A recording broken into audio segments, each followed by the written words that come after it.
Dimitri slowly stirred awake, his head aching from the night before. The faint, sickly purple glow of the sunrise streamed through the cracked window, casting eerie shadows on the scorched walls of the abandoned house they had taken refuge in. The sky was an unnatural mix of purple and grey, the horizon painted with dark, swirling clouds. The purple sun slowly rose over the horizon, casting everything in a ghastly, almost otherworldly light. The ground outside still oozed purple sludge, and the buildings around them were in various states of decay, their structures twisted as if corrupted by Barney's dark magic. Dimitri's thoughts drifted to the night before. They'd run themselves ragged, evading the twisted congregation of Barney's felt followers. He realized now that nighttime had been the best time to move. Now, with the purple sun rising, there was a good chance that Barney or his minions knew there were humans in this forsaken town. He gently shifted, trying not to wake Kira, but she stirred anyway, her eyes fluttering open. There was a brief moment of realization between them as Kira noticed how close they had been sleeping. She sat up quickly, a slight flush of embarrassment on her face. Sorry, she mumbled, avoiding his gaze for a moment, brushing a strand of hair behind her ear. Dimitri chuckled softly. Don't worry about it, we're alive, that's what matters. Kira glanced out the window, taking in the unsettling sunrise. So, what now? She asked, her voice still groggy but laced with concern. We can't stay here, right?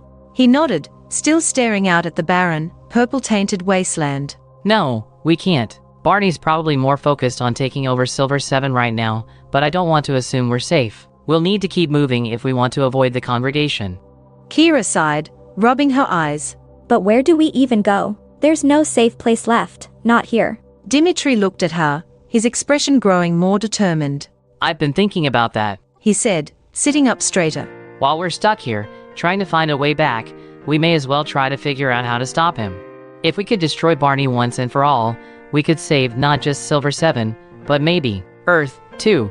I know it sounds insane, but we can't just keep running. Kira looked at him, startled, her embarrassment from earlier fading as the seriousness of what he was suggesting sunk in. You want to kill Barney? She shook her head, skeptical but intrigued. How could we even do that?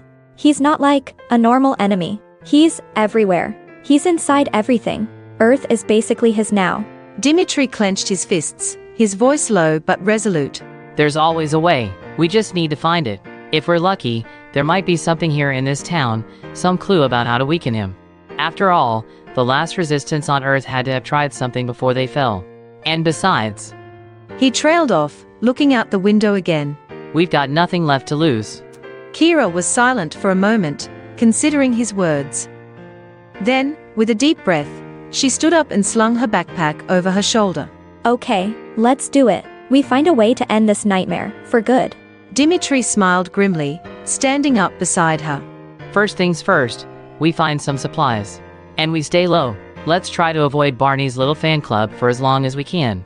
Kira nodded, though she glanced nervously at the purple sun rising higher in the sky. Right. But, do you really think we stand a chance? Dimitri looked at her, eyes steely with determination. If we don't, no one else will.